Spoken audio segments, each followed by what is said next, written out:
From the recovered journal of Anthony Caldwell, schoolmaster, Millbrook Township, Virginia.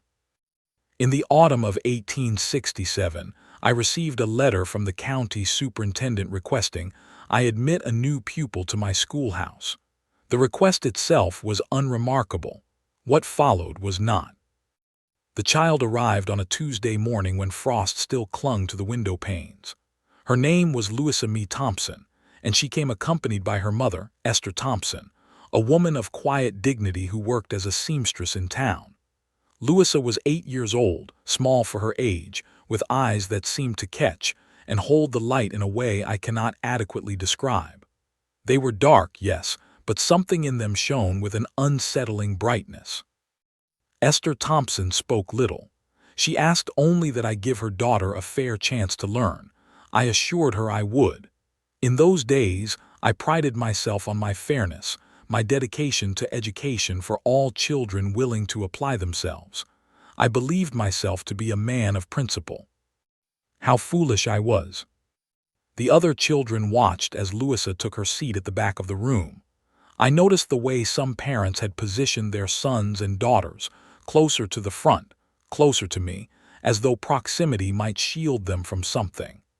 I dismissed this as ordinary prejudice, the kind that time and education would remedy. I began the day's lesson, simple arithmetic suitable for the younger pupils. I wrote upon the board, if a farmer has 12 apples and sells 5, how many remain? A question any 8-year-old might struggle with. Before I could call upon anyone, Louisa's hand rose. 7, sir, she said, her voice clear and calm. I nodded, correct, but please wait until called upon. She lowered her hand. Those bright eyes never left the board. I continued with more problems, each progressively more difficult. Each time, before any other child could raise a hand, Louisa had the answer. Not guessed, knew. When I wrote a multiplication problem meant for my eldest students, she solved it in moments. When I presented a question of division that I myself had to work through carefully, she answered before my chalk left the board. The other children grew silent. A strange tension filled the room. During the midday recess, I found Louisa sitting alone beneath the oak tree, reading from a book I did not recognize. I approached and asked what she was studying. Medical anatomy, sir, she replied, showing me the spine. It was a text I had seen in the possession of Dr. Whitmore, our town physician. Dense, technical, far beyond even my own complete understanding. Where did you get this? I asked. Dr. Whitmore lent it to Mother. I finished his other books. I felt something cold settle in my chest.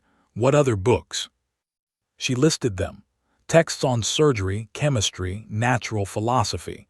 Works that would challenge a university student. And you understand them? Yes, sir. Would you like me to explain the circulatory system?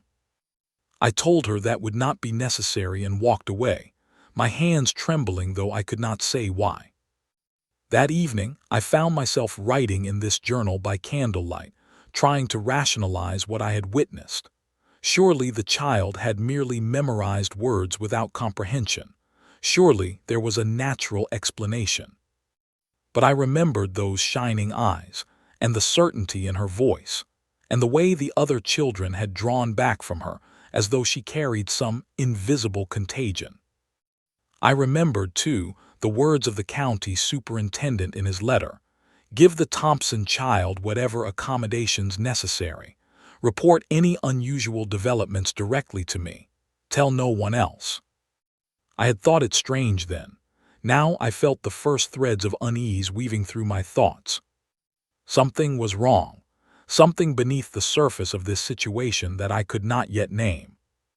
I extinguished my candle and sat in darkness, listening to the autumn wind rattle my windows, and wondered what exactly had been brought into my schoolhouse. If you enjoyed this story, consider subscribing and becoming part of our community. Where are you watching from? Let us know in the comments.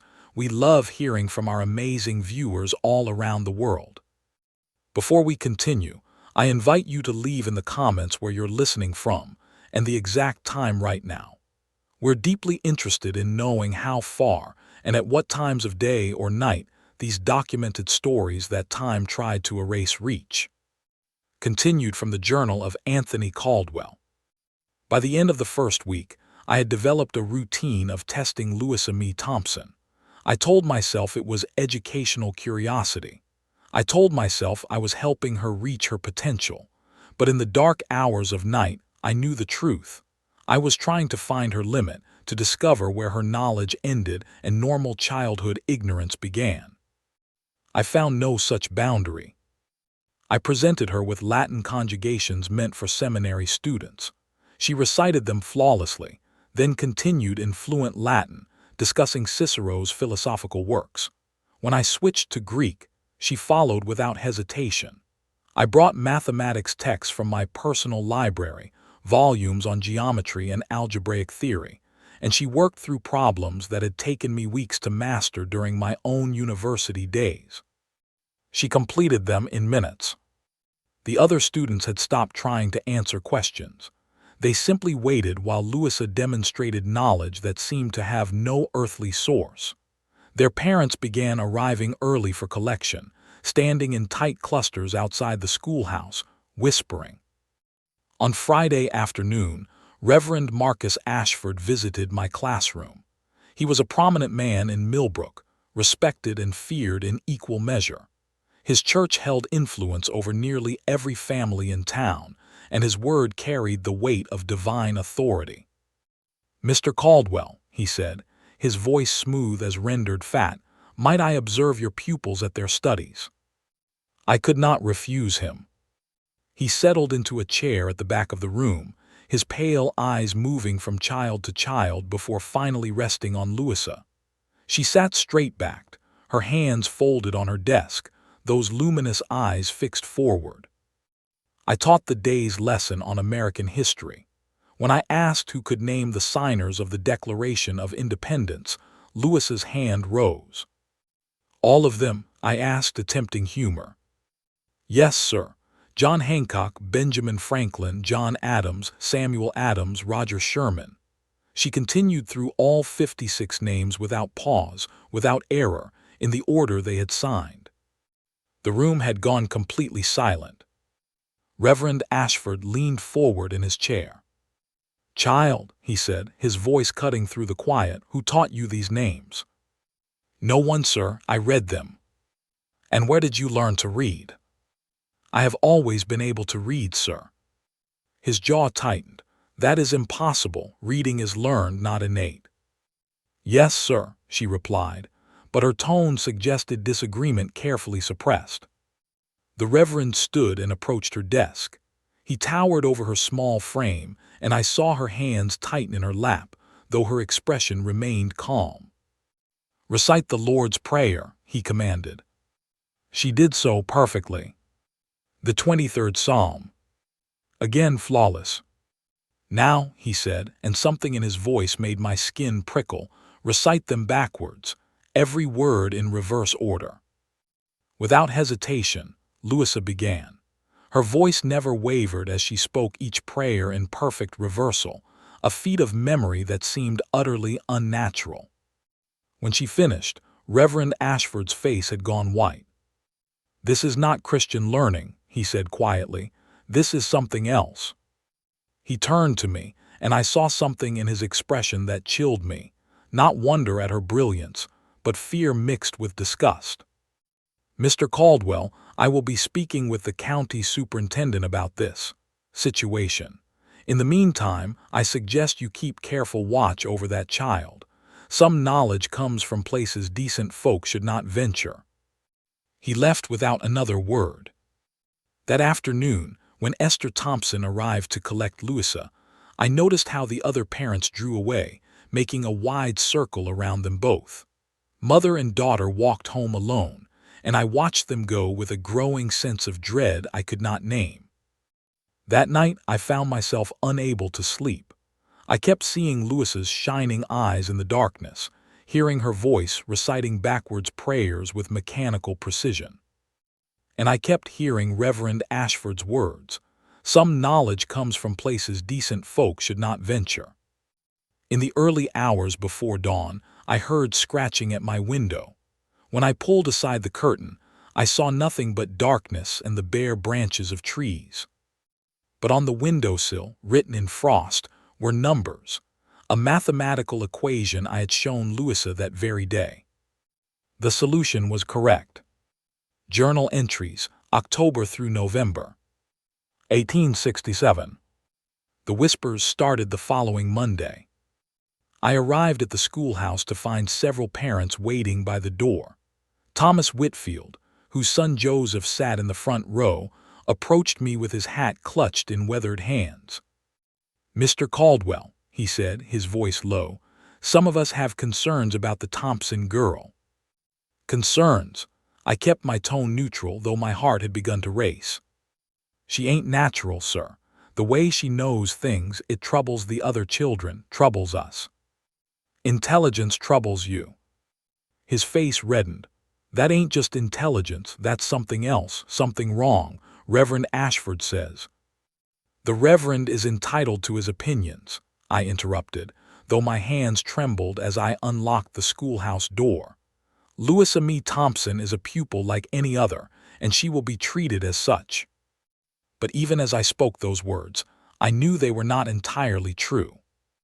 The days that followed brought a cascade of small, disturbing incidents. I began finding my teaching materials rearranged each morning. Books I had left closed were opened to specific pages, always pages containing information I had planned to teach that day, as though someone had anticipated my lessons. My chalk would be arranged in patterns on the desk, geometric shapes, mathematical formulas, symbols I did not recognize. Louisa arrived each day precisely at 8 o'clock, never early, never late. Her mother would release her hand at the door and watch until she was seated, those same bright eyes the daughter possessed reflected in the mother's weathered face. One morning, I arrived to find Dr. Whitmore standing outside the schoolhouse, his medical bag clutched tight. "I need to speak with you about Louisa Thompson," he said. We stepped inside, away from the gathering children. "The books I lent to Esther," he began, his usual confident manner replaced by obvious unease. "I never expected the child to read them. They were for Esther herself. She expressed interest in medical knowledge for treating common ailments. And the girl didn't just read them, Caldwell, she understood them. Last week, Esther brought her to my office, said Louisa wanted to ask me questions." He ran a hand through his gray hair. "She asked about surgical techniques I learned in medical school. She questioned my treatment protocols, suggested alternative approaches based on recent European research I haven't even read yet. She's 8 years old." "Perhaps she has a gift," I offered weakly. "A gift?" His laugh was sharp, brittle. "I've been practicing medicine for 30 years. That child knows things I don't. She diagnosed old Mrs. Pemberton's heart condition just by watching her walk past the window. She was correct. I confirmed it with examination. How does a child do that?" I had no answer. Dr. Whitmore leaned closer, his voice dropping to barely above a whisper. "The county superintendent came to see me, asked questions about the girl's health, her development. He seemed unsettled, said there were others like her, that the government was taking an interest." "Others?" The word caught in my throat. He didn't elaborate, but he warned me to keep detailed records of any observations, said it was a matter of national importance. Before I could respond, the children began arriving, their chatter filling the morning air. Dr. Whitmore departed quickly, but not before giving Louisa a long, searching look as she took her seat.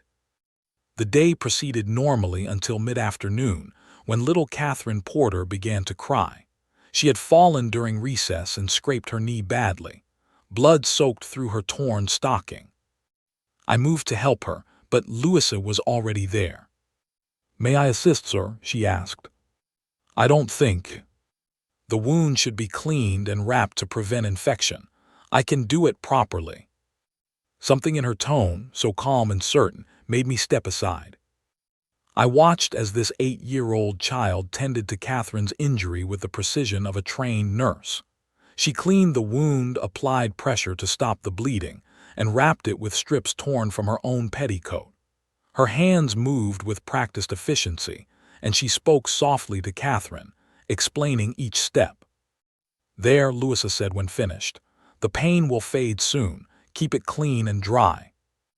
Catherine stared at her with wide eyes, no longer crying but clearly unsettled. "How do you know how to do that?" Louisa's expression didn't change. I read about it. But I had seen her hands, the way they moved with muscle memory no book could provide. She had done this before somehow, known it in a way that went beyond simple study. That evening, as twilight painted the sky purple and gold, I stayed late to grade papers.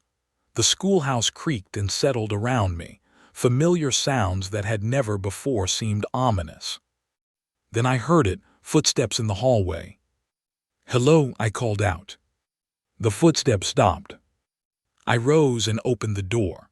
The hallway was empty, but on the wall opposite my classroom, written in what appeared to be chalk dust, were words. "She sees everything. She knows. Why doesn't she speak?" My blood ran cold. I quickly erased the message, my hands shaking, and locked the schoolhouse behind me. As I walked home through the gathering darkness, I passed the Thompson home, a small, neat cottage on the edge of town. Lamplight glowed in the window, and through the gap in the curtains, I saw Louisa sitting at a table, writing. Even from the street, I could see papers scattered around her, covered in dense script and diagrams. She looked up suddenly, directly at me, though I stood in shadow. Those luminous eyes met mine across the distance. She smiled. I hurried home and did not sleep that night, listening to every creak and whisper of my house, wondering what knowledge lived behind that child's shining eyes, and what price might be paid for its presence in our quiet town. Journal of Anthony Caldwell, late November 1867. The letter arrived on a gray November morning, delivered by a stern-faced man in a dark suit who refused to give his name. The envelope bore an official seal I did not recognize, not county, not state, but something else, something federal. Inside, crisp government stationery detailed new instructions. "Mr. Caldwell. Subject L.M. Thompson is to undergo comprehensive evaluation. You will administer the enclosed examinations daily and report results to this office. Under no circumstances are you to discuss these evaluations with the subject's mother or any other party. This is a matter of national security. Failure to comply will result in immediate termination of your position and potential criminal charges for obstruction. You will receive further instructions." The package contained dozens of tests, mathematics far beyond university level, logic puzzles, philosophical questions, memory challenges designed to break even the most brilliant adult minds. I was to give these to an 8-year-old child. That morning, when Louisa arrived, I found I could barely meet her eyes.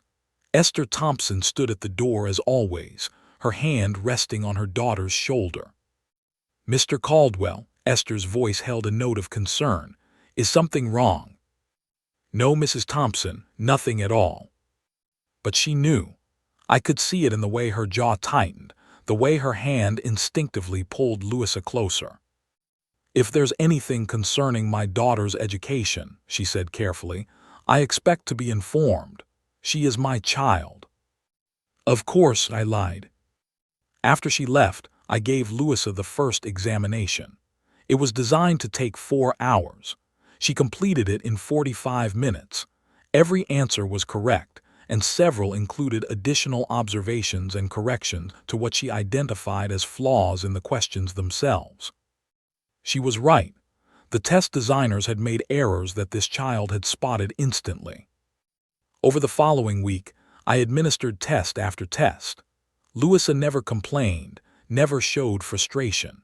She simply answered, her bright eyes moving across the papers with unnatural focus, her small hand writing solutions to problems that would have stumped the greatest minds of our age. But I began to notice changes. The other students had stopped attending. One by one, their parents withdrew them, offering thin excuses: illness, family obligations, relocation.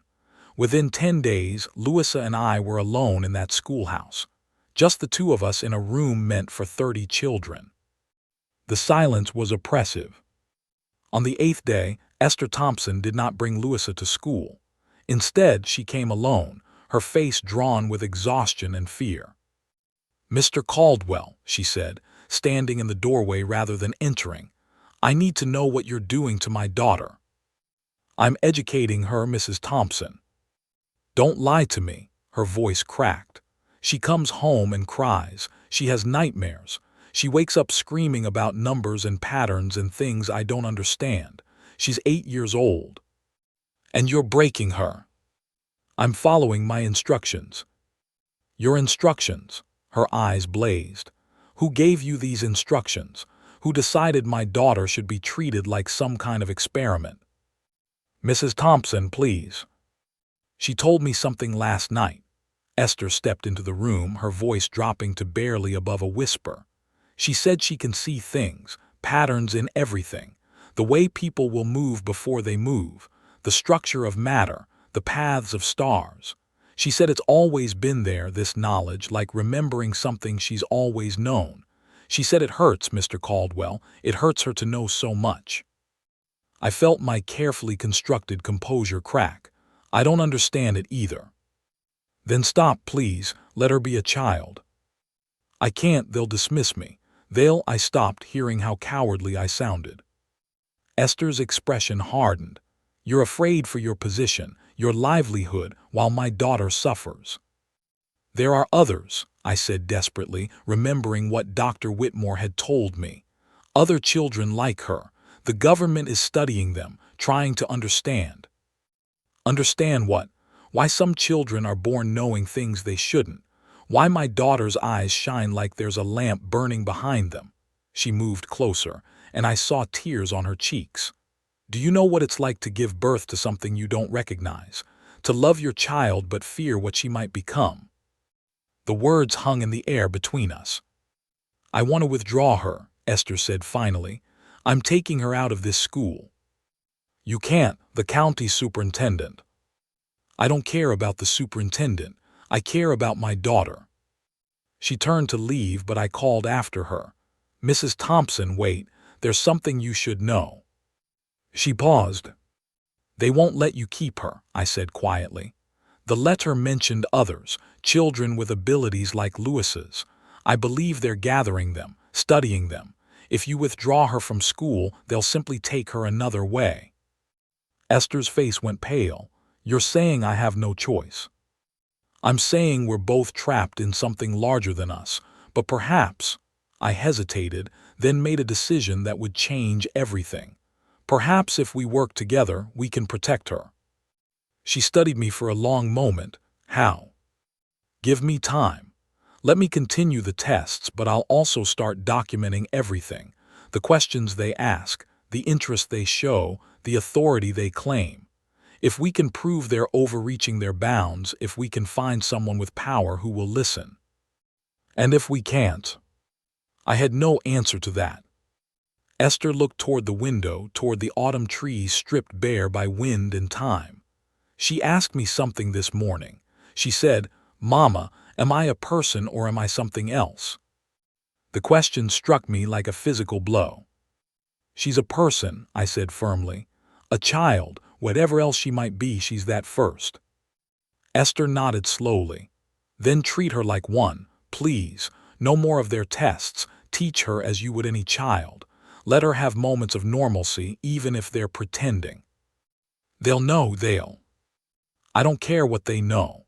Her voice was steel now, a mother's fierce protection overriding fear. "You tell them she's being educated. You tell them whatever you need to tell them. But in that classroom, you treat my daughter with humanity." She left before I could respond. That afternoon, Louisa returned to school. She sat at her desk, those luminous eyes watching me with an expression I couldn't read. "Miss Thompson," I said, putting aside the government tests, "today we're going to study poetry." Her eyebrows raised slightly. "Poetry, sir?" "Yes. Sometimes the most important knowledge isn't about numbers or facts. Sometimes it's about understanding beauty, understanding what it means to be human." I saw something shift in her expression, relief, perhaps, or gratitude. We spent the afternoon reading Wordsworth and Whitman, discussing meter and metaphor. For a few precious hours, she was simply a bright young student enjoying literature. But when the day ended and she gathered her things to leave, she paused at the door. "Mr. Caldwell," her voice was small, uncertain, the first time I'd heard her sound truly childlike. "Yes. The things I know, the patterns I see, do they make me bad?" My throat tightened. "No, child, they make you different, but different isn't bad. Reverend Ashford says different is dangerous. He says God didn't intend for people to know too much." "Reverend Ashford," I said carefully, "is afraid of what he doesn't understand, but fear makes poor truth." She nodded and turned to leave, then stopped again. "Sir, thank you for the poetry." After she'd gone, I sat alone in the empty classroom and wept for her, for the impossible situation, for my own cowardice in not refusing the government's demands sooner. That night I woke to find my room freezing despite a banked fire. Frost covered the inside of my windows, and in that frost, written as clearly as if by a careful hand, was a message. "They're coming." I knew with terrible certainty that our time was running out. Journal of Anthony Caldwell, December, 1867. The man arrived 3 days later. His name was Benjamin Cross, and he introduced himself as a researcher from the Smithsonian Institution in Washington. He was young, perhaps 30, with intelligent eyes and the calloused hands of someone who worked with instruments and machinery. Unlike the stern government officials who had come before, he greeted me with courtesy and something that seemed like genuine concern. "Mr. Caldwell," he said as we sat in my small parlor that evening, "I know you've been directed to conduct evaluations of the Thompson child. I'm here to explain why." "I'd appreciate that," I said carefully. He withdrew a leather journal from his satchel, its pages filled with neat handwriting and detailed sketches. "Over the past decade, we've documented 43 cases of children exhibiting extraordinary cognitive abilities, not mere intelligence, but something beyond current scientific understanding. They demonstrate knowledge they couldn't possibly have learned, solve problems that should be beyond human capability, and display patterns of thought that suggest." He paused, choosing his words carefully. "That suggests their minds operate on fundamentally different principles than our own." "Different how?" "We don't know. That's what we're trying to understand. Some of my colleagues believe these children represent a natural evolution of human cognition. Others fear they're anomalies that could pose risks we can't yet comprehend. The government is interested because several have demonstrated abilities that could be valuable for national defense, cryptography, strategic planning, even predictions of mechanical failures before they occur." "They want to use them," I said flatly. "Some do, yes, but others, myself included, simply want to understand and protect them. These children face suspicion, fear, sometimes violence from communities that see them as unnatural. We're trying to study them before something terrible happens." I thought of Reverend Ashford's cold eyes, the way parents pulled their children away from Louisa. "I think something terrible is already happening." Cross leaned forward. "Tell me." I did. I told him about the isolation, the fear, Esther Thompson's desperation. I told him about Louisa asking if she was bad, about a mother afraid of her own child, about a community turning against an 8-year-old girl for the crime of knowing too much. When I finished, Cross sat in silence for a long moment. "Mr. Caldwell," he said finally, "I need to tell you something that may cost me my position. The official policy is observation and evaluation, but there's an unofficial directive circulating among certain members of Congress. They want these children removed from their families and placed in specialized institutions for intensive study and training. My blood ran cold, taken from their mothers. Under the guise of providing specialized education, the parents would have little legal recourse. They'd be told it's for the child's own good, for the good of the nation. The children would be separated, studied, their abilities cultivated or suppressed depending on what serves the government's interests. That's monstrous. Yes, he agreed simply. It is, which is why I'm telling you in violation of my orders that you need to protect Louisa Thompson. How? I have no power, no influence. You have documentation. The tests they sent you falsify the results, make her seem intelligent but not extraordinary. Encourage her mother to move somewhere remote, somewhere these children aren't being actively sought. Buy them time. And what about the others, the 43 you mentioned? His expression darkened. 31 are already in custody. 7 have disappeared. Their families fled before agents could reach them. The remaining 5, including Louisa, are still in their homes. We're running out of time. A knock at the door interrupted us. I opened it to find Esther Thompson, her face urgent with fear. Mr. Caldwell, I'm sorry to intrude so late, but she stopped, seeing Cross. Mrs. Thompson, I said, this is Benjamin Cross. I think you need to hear what he has to say. We spoke through the night, the 3 of us huddled around my fire while winter wind rattled the windows. Cross explained everything he'd told me, and Esther listened with a mother's terrible focus. I won't let them take her, she said when he'd finished. I'll run, tonight if I must. They'll find you, Cross warned.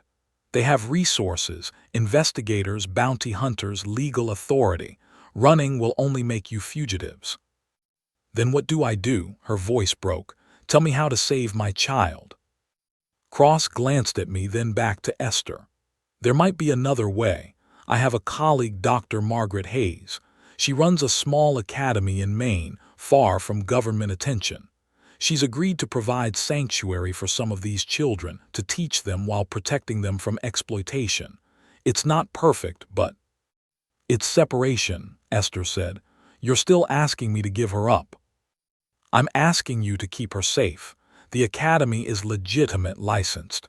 You could visit. And most importantly, Louisa would be with other children like her. She wouldn't be alone, wouldn't be seen as a monster. Esther turned to me. Mr. Caldwell, what do you think? I thought of Louisa's shining eyes, of her asking if she was bad, of a community that saw her as an aberration rather than a miracle. I think, I said slowly, that Louisa needs to be somewhere she can be both protected and understood. But this decision isn't mine to make. It's yours and hers. She's 8 years old. She's also more perceptive than most adults. She knows something is wrong. Perhaps she should have a voice in her own fate. The next morning, the 3 of us met with Louisa in the empty schoolhouse. We explained everything as gently as we could, the government's interest, the danger, the choice before her. She listened without interruption, her bright eyes moving from face to face. When we finished, she was quiet for a long moment. The other children at Dr. Hayes's academy, she said finally, are they like me? Yes, Cross replied. Do they understand about the patterns and the knowing? They do. She looked at her mother. Mama, I love you, but I'm so tired of pretending to be less than I am, of hiding what I see, if there's a place where I don't have to do that. Esther pulled her daughter close, tears streaming down her face. When could we visit? Every month, Cross promised, and she could write weekly. This isn't a prison, Mrs. Thompson, it's a refuge. In the end, Esther agreed. What choice did she have? But we made a pact that night, the 4 of us. We would document everything, the government's overreach, the threats, the coercion. We would keep records that could someday be used to protect other children like Louisa. Cross left for Washington the next morning, carrying falsified reports that made Louisa seem merely gifted rather than extraordinary. Before he departed, he shook my hand. "You're a good man, Caldwell. Not everyone would risk what you're risking." "I'm just a schoolteacher trying to protect a child." "That's more than most are willing to do." But as I watched him ride away, I knew our troubles were far from over. Reverend Ashford had been watching the schoolhouse from across the street, his face dark with suspicion. That night, someone painted a symbol on the Thompsons' front door, a mark used in older times to identify witches. War was coming, and we had just chosen our side. Journal of Anthony Caldwell, mid-December, 1867. The church meeting was called for Sunday evening. Reverend Ashford sent word through the town that a matter of spiritual urgency required the community's attention. I knew, even before I arrived at the whitewashed chapel, what would be discussed. The pews were full. Every family in Millbrook had come, their faces tight with curiosity and judgment. Esther Thompson sat alone in the back row, her back straight despite the weight of hostile stares. I took a seat beside her, a deliberate choice that drew murmurs. Reverend Ashford stood at the pulpit, his hands spread wide as if in blessing, but his eyes were cold as winter stone. "Brothers and sisters," he began, his voice carrying through the hushed space, "we gather tonight because our community faces a crisis of faith. We have among us a child who defies natural law, a child who knows things no Christian child should know, who speaks with a voice that comes not from learning but from some darker source." Esther's hand found mine beneath the pew. I squeezed it. "I speak, of course, of Louisa May Thompson." Heads turned toward us. I felt Esther stiffen, but she did not look away. "This child," Ashford continued, "recites scripture backwards. She performs calculations beyond the greatest scholars. She diagnoses ailments and predicts events with unnatural accuracy. I ask you, where does such knowledge come from? From God, or from the enemy of all mankind?" "This is absurd," I said, standing. "You're condemning a child for being intelligent."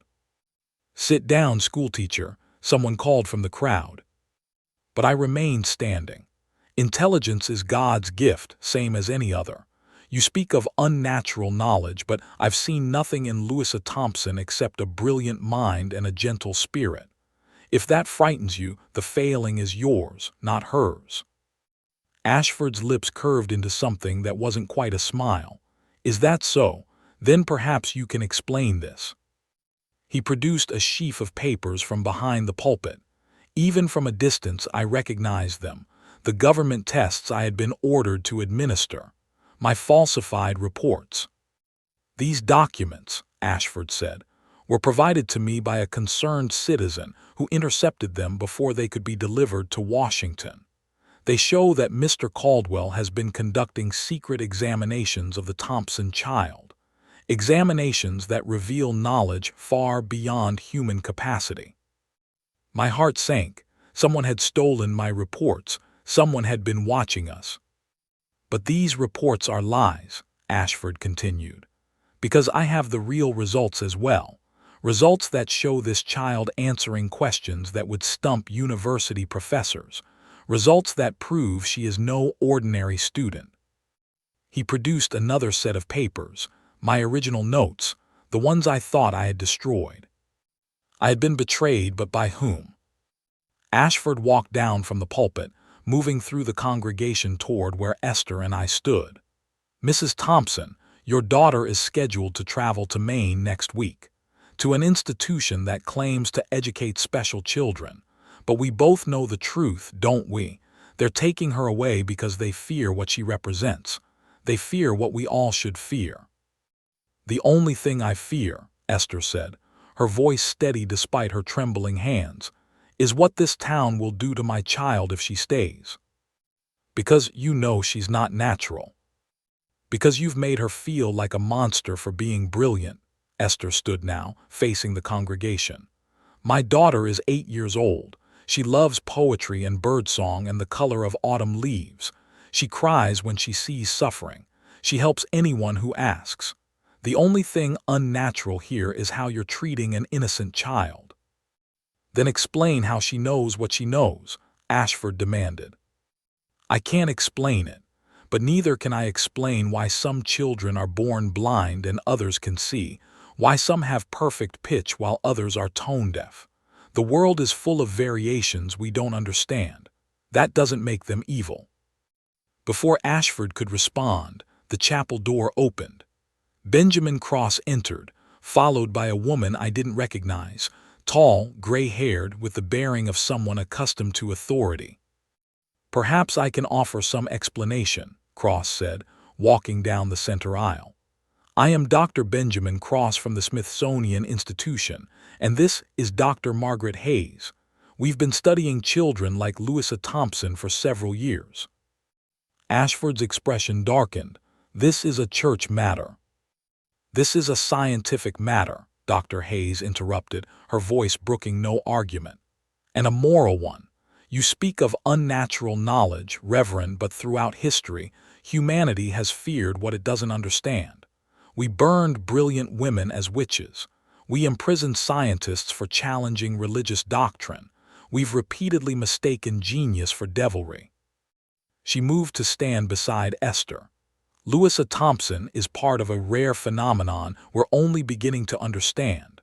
Her brain appears to process and retain information differently than most people. We don't know why, we don't know how, but we've found 43 documented cases, and they all share certain characteristics: extraordinary memory, pattern recognition beyond normal limits, and an intuitive understanding of complex systems." "You speak of science," Ashford said, "but science cannot explain a child born with knowledge she never learned." "Can it?" Dr. Hayes smiled slightly. "Every child is born with innate knowledge: how to breathe, how to recognize faces, how to learn language. We accept these miracles without question. Why is it so impossible that some children might be born with enhanced cognitive abilities?" "Because it defies God's plan." "Does it, or does it expand our understanding of what God's plan might include?" The congregation murmured, uncertain now. Dr. Hayes pressed her advantage. "I run an academy for children like Louisa. Not to exploit them, not to turn them into weapons or curiosities, but to help them understand their gifts while protecting them from fear and persecution. In the past 5 years, I've educated 16 such children. Several are now attending university. 2 are teaching. 1 is a doctor. They're not demons or aberrations. They're human beings with unusual abilities trying to find their place in the world." She turned to address the full congregation. "Louisa Thompson will be traveling to my academy next week with her mother's blessing. She'll receive an education suited to her abilities, and she'll be among peers who understand her. But she'll also visit home regularly. She'll remain her mother's daughter and this town's child if you'll have her." "And if we won't?" someone called from the crowd. Dr. Hayes's expression hardened. "Then you'll have proven that fear is stronger than faith, and that will be your burden to carry." Reverend Ashford looked as though he wanted to continue arguing, but the mood in the chapel had shifted. People were whispering to each other, their expressions thoughtful rather than hostile. An elderly woman in the front row stood, Mrs. Elizabeth Gardner, the town's most respected matriarch. "I remember when Louisa was born," she said quietly. "Esther labored for 2 days, and when that child finally came into the world, she didn't cry. She just looked around with those bright eyes, taking everything in. The midwife said she'd never seen a newborn so alert. We thought it curious then, nothing more." She turned to face Esther. "You've been a good mother, a faithful woman. If you believe this academy is what's best for your child, who are we to question that? The girl has never done harm to anyone. The only disturbance has been our own fear." Others nodded. The tide was turning. Ashford's face flushed with anger. "You would accept this? You would allow this abnormality to—" "Enough!" Mrs. Gardner's voice cut through his protest. "You've said your piece, Reverend.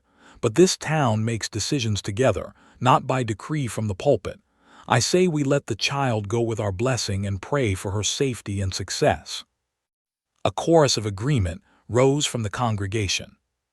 Ashford stood rigid, his authority challenged, his certainty crumbling. He looked at me with pure hatred, and I understood. I had become his enemy by choosing to protect Louisa rather than support his crusade. The meeting dissolved into quiet conversations.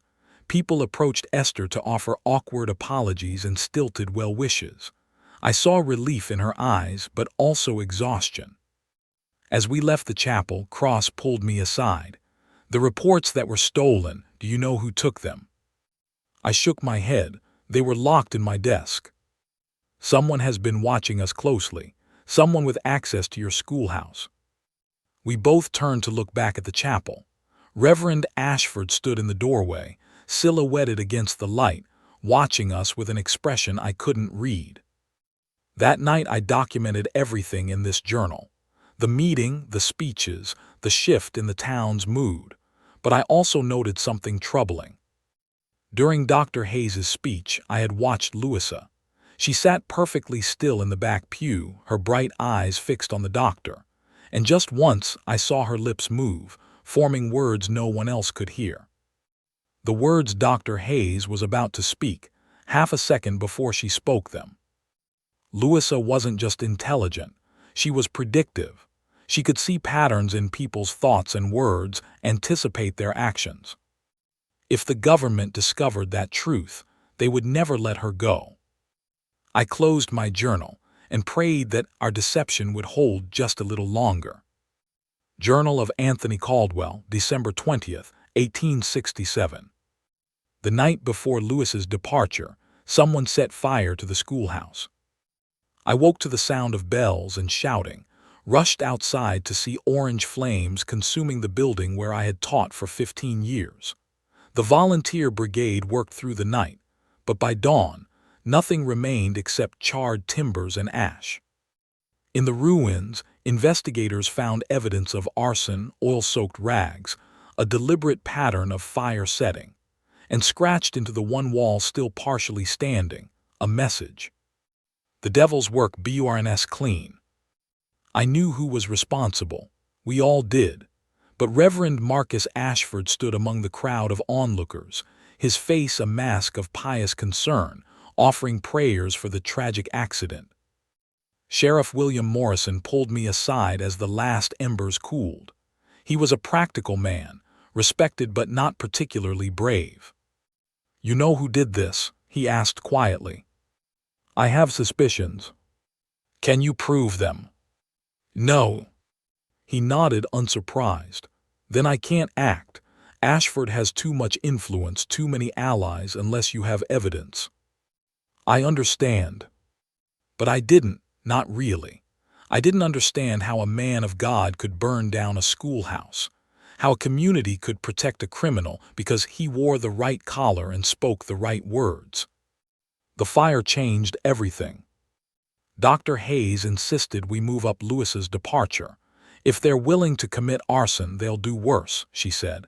"We leave today, now." But Reverend Ashford had anticipated this. At noon, as we prepared the carriage for departure, he arrived at the Thompson home with a group of men, 12 of them, all from his congregation, all carrying the certainty of righteous conviction. "You will not be taking that child anywhere," Ashford announced. Esther stood in her doorway, Louisa behind her. "You have no authority over my daughter."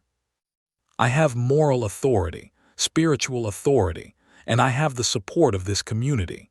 He gestured to the men behind him. "We cannot allow you to surrender this child to the forces that seek to use her unnatural abilities. She belongs here, where she can be properly guided toward righteousness."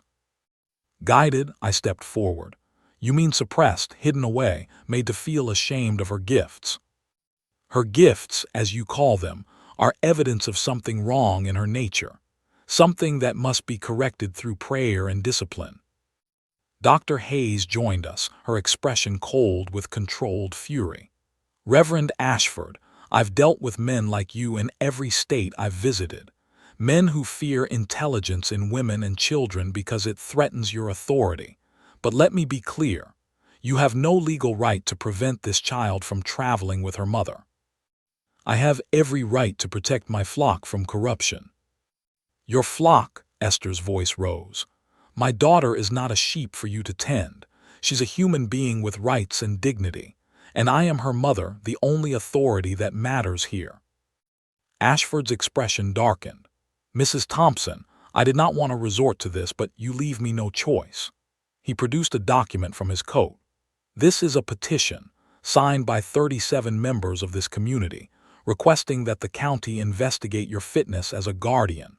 It cites evidence that you've allowed your daughter to be exposed to dangerous ideas, subjected her to government experimentation, and planned to abandon her to strangers in a distant state.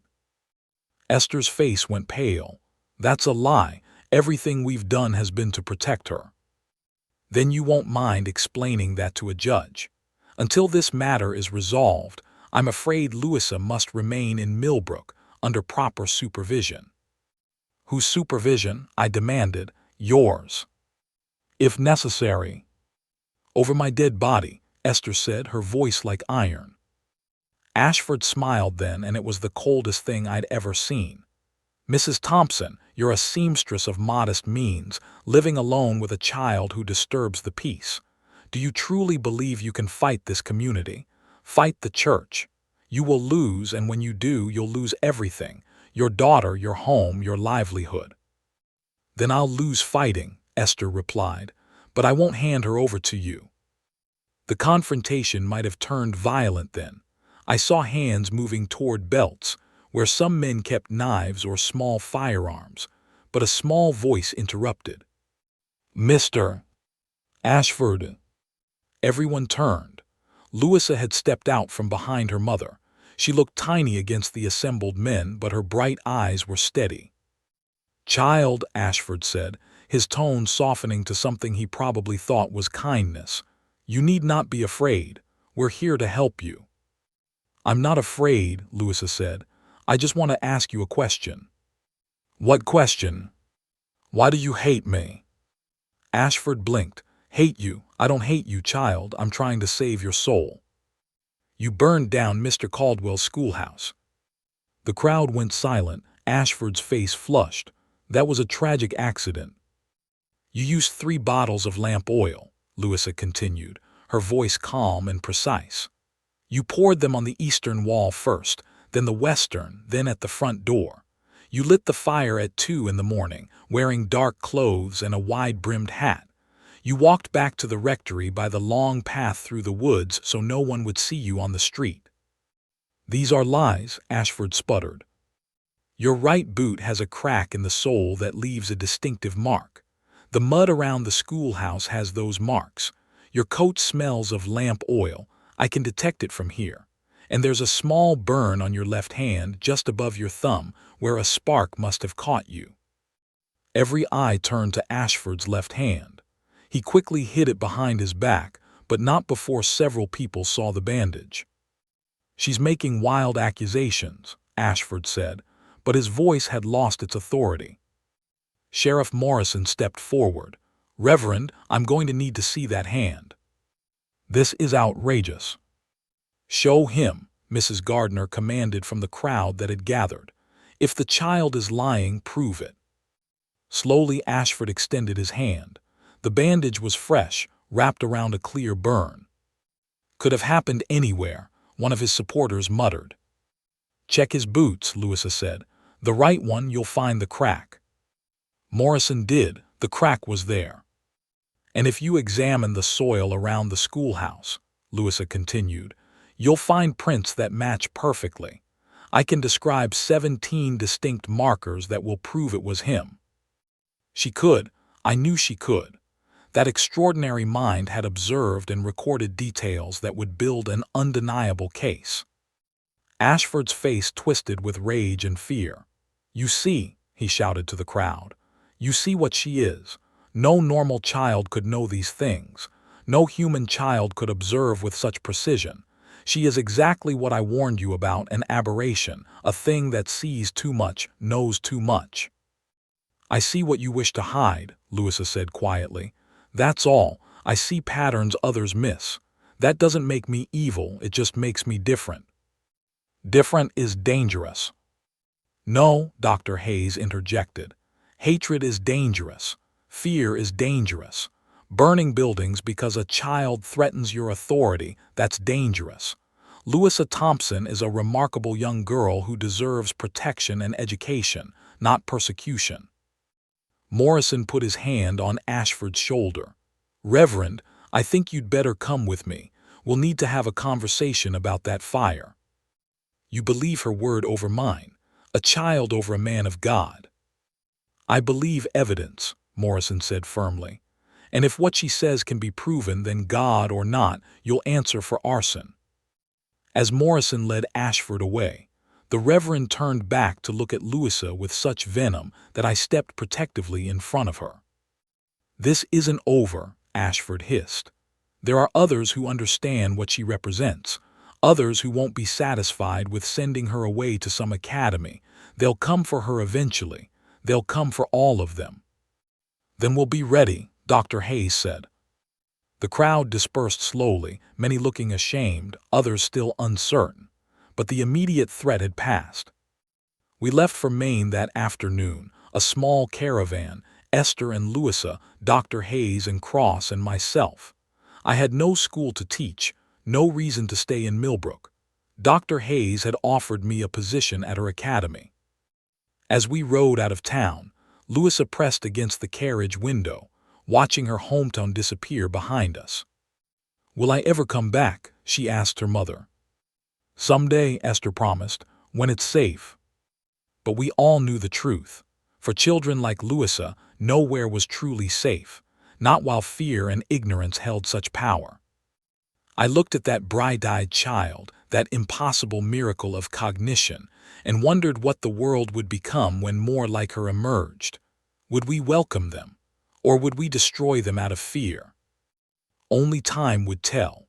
But in that moment, I vowed to protect her and others like her for as long as I drew breath. Some knowledge is worth defending, even when the world calls it dangerous. Especially then. Final entries from the Journal of Anthony Caldwell, 1868 to 1872. January 1868. The Hayes Academy sits on a windswept bluff overlooking the Atlantic. It's a solid stone building, weathered but strong, surrounded by pine forests that muffle sound and provide privacy. Here, 17 children study, 17 bright-eyed, impossible children. Louisa adapted quickly. Within weeks of our arrival, I watched her transformation. Among peers who understood her gifts, she blossomed. She laughed more, played more. She was still brilliant beyond measure, still saw patterns others missed, but here that wasn't frightening. It was normal. Dr. Hayes runs her academy with firm compassion. The children study advanced mathematics, sciences, languages, philosophy, but also poetry, music, art. They need to understand what it means to be human, she tells me often. Intelligence without humanity is merely calculation. I teach history and literature.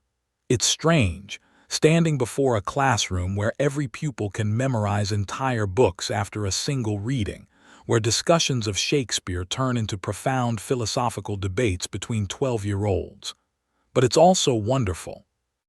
Esther visits monthly as promised. I see the relief in her eyes each time. Her daughter is safe, happy, thriving. But I also see the sorrow of separation, the price she pays for that safety. June 1868. Reverend Ashford was convicted of arson and sentenced to 5 years in prison. The evidence Louisa described proved irrefutable, but before his sentencing, he made a statement that chilled me. This is only the beginning. These creatures walk among us, hiding behind human faces, but they are not human. They are the next thing, and they will replace us if we don't stop them. Mark my words, a reckoning is coming. His words found fertile ground. A movement has begun, calling itself the Preservation Society. They believe children like Louisa represent a threat to humanity itself. They've been pressuring Congress to authorize forced institutionalization, mandatory registration, restrictions on where such children can live and work. We received threats, letters promising to burn down the academy to cleanse the children. Dr. Hayes hired guards, installed locks, created evacuation plans. We live in a fortress now, protecting miracles from those who fear them. December 1869. Benjamin Cross brought disturbing news from Washington. The government has intensified its interest in children with extraordinary abilities. They're no longer content with observation. They want control. Bills have been introduced that would grant federal authority to remove such children from their families for the public good. Dr. Hayes is working with lawyers to fight this legislation, but we're swimming against a powerful tide. Fear is easier to spread than understanding. Louisa, now 10 years old, understands the danger. She asked me yesterday if she would have been better off being born ordinary. "Would you wish away your eyesight to make blind people more comfortable?" I asked her. She thought about this, her bright eyes distant. "No, but I wish the world didn't punish sight." What could I say to that? She was right. The world does punish those who see too clearly, know too much, challenge comfortable ignorance. March 1870. 3 more children arrived this month, brought by desperate parents fleeing communities that wanted them imprisoned or worse. We're running out of space, but Dr. Hayes refuses to turn anyone away.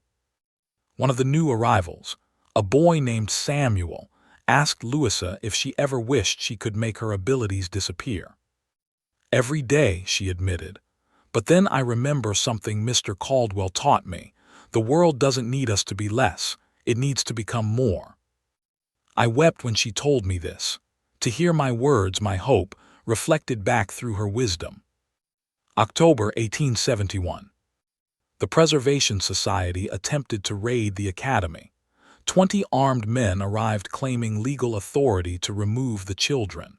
They had forged documents, manufactured warrants. But Dr. Hayes had prepared for this. She'd established connections with sympathetic judges, politicians, journalists. Within hours, the truth of the forgery was exposed, and the raiders were arrested. But it was a near thing, too near. That night, Louisa came to my study. She's 12 now, taller, her childhood features giving way to adolescence, but her eyes still shine with that impossible light. "Mr. Caldwell," she said, "I've been thinking about the future, about what happens when more children like us are born, because there will be more. This isn't going to stop, it's going to increase. You see that pattern?" "I see many patterns, some hopeful, some terrifying, but I think we need to prepare, not just to defend ourselves, but to help the world understand us, to show that we're not threats but possibilities." How? By contributing, by using our abilities to help, to heal, to build. If we hide, we confirm their fears. If we stand forward and serve humanity despite its fear of us, we prove them wrong. She was right, of course, she always was. June 1872. Today, Louisa graduated from the academy. At 13, she's completed studies equivalent to a university doctorate. Dr. Hayes has arranged for her to study medicine at a progressive college in Boston that agreed to overlook her age and gender in recognition of her abilities. Esther attended the ceremony, pride and sorrow mingled in her face. Her daughter is extraordinary, yes, but she's also leaving childhood behind far too quickly. During the ceremony, Louisa gave a speech. I transcribe it here because it deserves preservation. "I was born different. I've spent my life learning what that means, the gifts and the costs. I've been feared, threatened, studied, and protected. Through it all, I've learned one truth: being different doesn't make you more or less human. It just makes you responsible for how you use what you are. I see patterns others miss. I know things I shouldn't be able to know, but I also feel joy and sadness, hope and fear, love and loneliness. My mind may work differently, but my heart beats the same. To those who fear people like me, I say this: we don't want to replace you. We want to stand beside you. We want to use our abilities to help solve problems, to push humanity forward, to make the world better for everyone. And to others like me, who may be reading this someday when these words are old and I am gone, I say, you are not alone. You are not wrong. You are not broken. You are the next page in humanity's story, and the world needs you to help write it. Don't hide your light out of fear. Let it shine and teach others not to fear the brightness. The audience, parents, students, supporters rose in applause. Some wept. I wept. Because in that moment I saw the future. Not the dark future Ashford prophesied, of conflict and replacement, but a brighter one. A future where brilliance is celebrated rather than feared, where difference is seen as strength rather than threat. It won't be easy. The Preservation Society still exists, still spreads fear. The government still seeks to control rather than support. Communities still reject what they don't understand. But Louisa and children like her represent something precious. The possibility of human evolution not through violence or replacement, but through the emergence of new capabilities that can lift all of us higher. Final entry, December 1872. Reverend Marcus Ashford died in prison today. The letter informing me included a final message he'd left. I was wrong but also right. These children are different. They do see what we cannot, but I was wrong to fear that. In my last years I've had time to think, to pray, to understand. Perhaps God makes some souls brighter so they can light the way for others. I fought that light because I was afraid of the dark it revealed in myself. My pride, my need for control, my fear of being surpassed. Tell the Thompson girl I'm sorry. Tell her to shine brightly and forgive an old fool who mistook sunrise for fire. I showed the letter to Louisa. She read it carefully, then folded it and placed it in her journal. People change, she said simply. Even people who have hurt us, that's worth remembering. At 13, she understood forgiveness better than most people achieve in a lifetime. I'm old now. My hands shake as I write these final words, but I'm grateful for the years I've had, for the privilege of witnessing Louisa's journey from frightened child to confident young woman, for the opportunity to protect, even briefly, something precious and rare. Other children like her are being born. I hear reports from across the country, children who know impossible things, who see patterns invisible to ordinary minds, who challenge our understanding of human potential. Some will be feared and persecuted.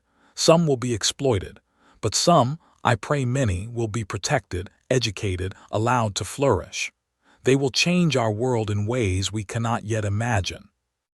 This journal will be archived.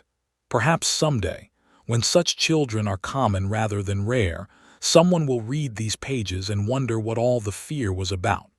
Perhaps they'll shake their heads at our ignorance, our cruelty, our inability to embrace the miraculous when it appeared.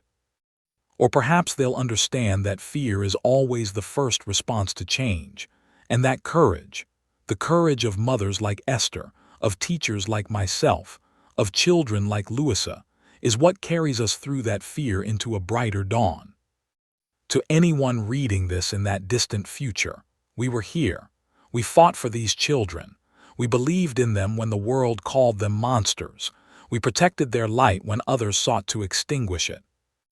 And in the end, they justified our faith in ways we never dreamed possible. May their light continue to shine, undimmed by fear, unbound by ignorance. May they light the way forward for all of us. Anthony Caldwell, former schoolmaster, December 31st, 1872. Archive note: this journal was discovered in the private papers of Dr. Margaret Hayes, preserved at her academy, which continued operation until 1923. Louisa Mee Thompson went on to become one of the first black female physicians in America, contributing groundbreaking research in neurology and cognition. She founded 3 hospitals that served disadvantaged communities and wrote extensively on education reform. She lived to age 76, and at her funeral in 1935, over 2,000 people attended, including 17 former students of the Hayes Academy. Her tombstone bears a simple inscription: "She shined her light so others could see the way." The Preservation Society disbanded in 1897, though similar movements have emerged periodically throughout history. The question of how humanity responds to evolutionary advances in cognition remains relevant, and Thompson's words continue to inspire those who work to ensure that brilliance is nurtured rather than feared.